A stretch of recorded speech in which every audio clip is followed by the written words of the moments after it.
निश्चित तौर पे अगर आवाज़ सुनी जा रही होती तो आज हम जो है यूआरक्यू में ना आते।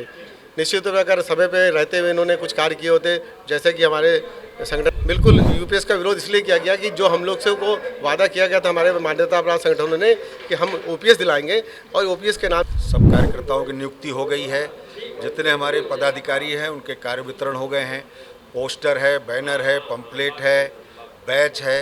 ये अपने चुनाव में उतरे हुए हैं। चुनाव के बाद मान्यता में आने के बाद सरकार से हमारी लड़ाई जारी रहेगी। और रेलवे में कम से कम लगभग 30% हमारे SC/ST के कर्मचारी हैं जो हम लोगों से जुड़े हुए हैं।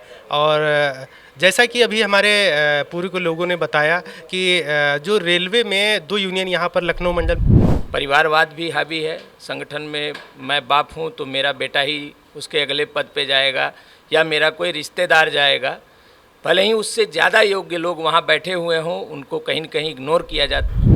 यूआरक्यू यानी कि उत्तर रेलवे कर्मचारी यूनियन की आज एक प्रेस कॉन्फ्रेंस थी और हाल फिलहाल में इसका एक चुनाव और चुनाव में कर्मचारी काफ़ी ज़्यादा साहस के साथ इसमें भाग लेने वाले। इसी के साथ जो रेलवे के कर्मचारी उनकी बहुत सारी समस्याएं थी जिसको लेकर ये जो संगठन है वो उनकी समस्याओं को हल करने का काम करेगा। इसी के साथ कर्मचारियों में यूपीएस यानी कि जो पुरानी पेंशन बहाली थी उसके बाद एनपीएस और यूपीएस है, उसको लेकर भी कर्मचारियों में काफ़ी ज़्यादा रोष है और उसको देखकर भी आगे लड़ाई होने वाली है। ज़्यादा जानकारी देते हुए संगठन के पदाधिकारियों ने क्या कुछ कहा, हमने बातचीत की उनसे, उन्होंने क्या कुछ जानकारियाँ दी, आप भी देखिए। ये प्रेस कॉन्फ्रेंस इसलिए कि मैं अपने जो पहले मैं एनआरएमयू के संगठन में विभिन्न पदों पे कार्यरत था, उनकी जो नीतियां थी इस समय जो बहुत गलत चल रही थी जिससे हमारे युवाओं में बड़ा आक्रोश था।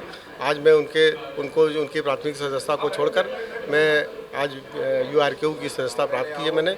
हमारे साथ के साथी सुनील तिवारी जी हैं जो इन्होंने विभिन्न पदों पे यहाँ पे काम किया। हमारे साथी जो अनिल कुमार सिंह हैं जो उन्होंने बैंक के कोऑपरेटिव बैंक के एक प्रतिनिधि के रूप में कार्य किया है, जो बहुत ही ख्याति प्राप्त व्यक्ति हैं। हमारे अखिलेश गौतम जी SC/ST के, इनका हमेशा भरपूर सहयोग रहा। आज मेरे इस अवसर पे मेरे साथ आए हैं, मैं इनका विशेष तौर पे धन्यवाद देता हूँ। तमाम साथी जो है आने वाले समय में जुड़ने का काम करेंगे और इस यूनियन को मान्यता प्राप्त कराने के लिए अपना जो बीड़ा उठाया है उसको पूरा करने का काम करेंगे।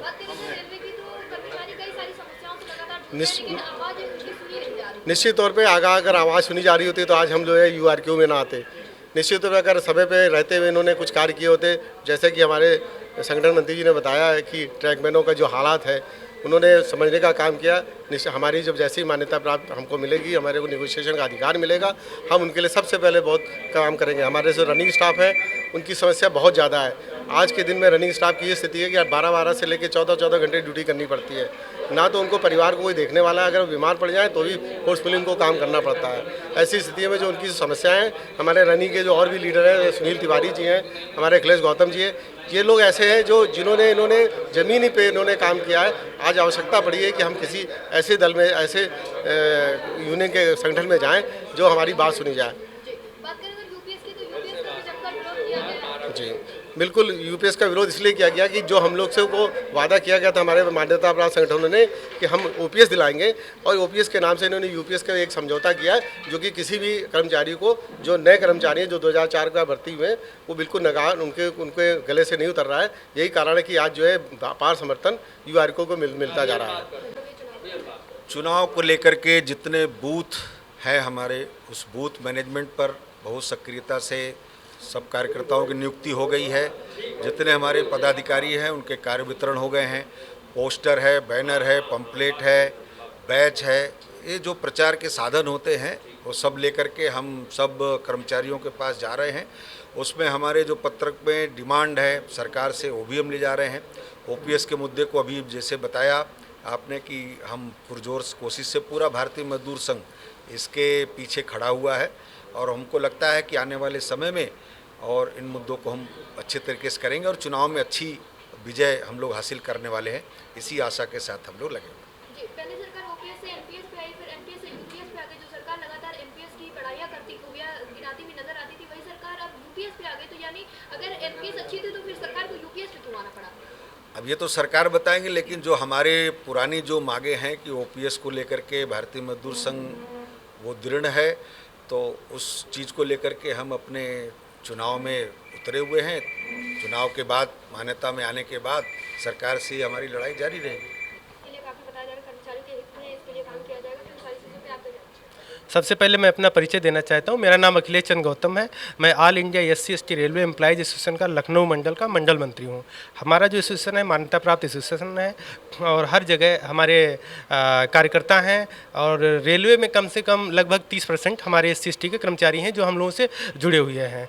और जैसा कि अभी हमारे पूर्व के लोगों ने बताया कि जो रेलवे में 2 यूनियन यहाँ पर लखनऊ मंडल में कार्यरत थी, NRMU और URMU, उससे कर्मचारी कहीं न कहीं पूरी तरीके से त्रस्त थे और वो तीसरा विकल्प ढूंढ रहे थे। तीसरे विकल्प के तौर से हमारे बीच में जब URQ आया तो हमारे राष्ट्रीय महामंत्री माननीय अशोक कुमार जी ने ऑल ओवर इंडिया लेवल पर URQ को BRMS को समर्थन दिया हुआ है और उसी कड़ी में हम लोग भी जी जान से URQ को जिताने के लिए लग गए हैं। और आज बड़ी खुशी की बात है, बहुत ही मुझे आज खुशी हो रही है कि हमारे बीच में हमारे बड़े भाई और बहुत ही वरिष्ठ हैं जो रेलवे के NRMU के नेता रहे हैं श्री संजय श्रीवास्तव जी और हमारे बड़े भाई सुनील तिवारी जी और बैंक के डेलीगेट अनिल सिंह जी, ऐसे सैकड़ों लोग आज NRMU छोड़कर URQ को ज्वाइन कर रहे हैं। तो जाहिर सी बात हमारा जिसका हम समर्थन कर रहे हैं और जिस टारगेट को लेकर हम चल रहे हैं कि NRMU और URMU का लखनऊ मंडल में उत्तर रेलवे जोन में हम लोग सफाया करने जा रहे हैं और उसमें एक बहुत बड़ी हमें सफलता मिली हुई है। हम लोग पूरी मजबूती के साथ मिलकर ये चुनाव लड़ेंगे और सफल होंगे। इसके लिए काम करता है और ऐसे में URQ में इसमें शामिल होने जा रहा है, क्या कुछ आप कहना चाहेंगे? निश्चित रूप से मैं इस संगठन को आज ज्वाइन करने के पहले लगभग 16 साल नॉर्दर्न रेलवे मेंस यूनियन का शून्य से और जो मैक्सिमम ग्रास रूट का काम होता है वो करके सब कुछ करने के बाद जो मुझे महसूस हुआ कि जब कोई भी संगठन बनाया जाता है तो उसका मूलभूत उद्देश्य होता है, कुछ न कुछ एम्स होते हैं। जो हमारे मजदूर संगठन होते हैं उनका काम है मजदूरों की समस्याओं का समाधान कराना और उसी के लिए उनको मान्यता मिलती है, समय समय पर चुनाव में आते हैं। कहीं न कहीं मुझे लगा कि जिस संगठन में मैं था वो अपने मूलभूत उद्देश्यों से भटक रहा है। कुछ तो परिवारवाद भी हावी है, संगठन में मैं बाप हूँ तो मेरा बेटा ही उसके अगले पद पे जाएगा या मेरा कोई रिश्तेदार जाएगा, भले ही उससे ज़्यादा योग्य लोग वहाँ बैठे हुए हों, उनको कहीं न कहीं इग्नोर किया जाता है। और जब किसी ज़मीनी कार्यकर्ता की अनदेखी होती है तो उसका परिणाम यही होता है कि लोग छोड़ करके आपकी नीतियों को, आपकी रीतियों को चले जाते हैं। 100 साल इन्होंने दम्भ भरते हैं कि हम 100 साल की यूनियन है। निश्चित रूप से आपका 100 साल का इतिहास रहा, लेकिन आप जिस तरह से, मैं तो 15 साल संगठन में काम करके देखा हूँ, जिस तरह से आप लोगों को डरा करके, धमका करके, एक जो कैडर है, मैं किसी के अंडर में काम करता हूँ, उसको हमने अपना पदाधिकारी बना दिया, वो लोगों को कैप्चर करके, उनको हर तरह से विक्टिमाइज़ करके, इस तरह से वोट लेकर के आप मान्यता में कब तक रह पाएंगे। UPS आया, ये कर्मचारियों के साथ बिल्कुल छला जाने वाला कार्य किया। आप वहाँ बैठते हो, NJCA के कन्वीनर हो और आप वहाँ पर फूल माला दे करके आके बाहर लड्डू बांट रहे हो। यह जानने का प्रयास नहीं किया कि जिनके भविष्य का मैं समझौता करके आया हूँ वो इसको एक्सेप्ट कर रहे हैं कि नहीं कर रहे हैं।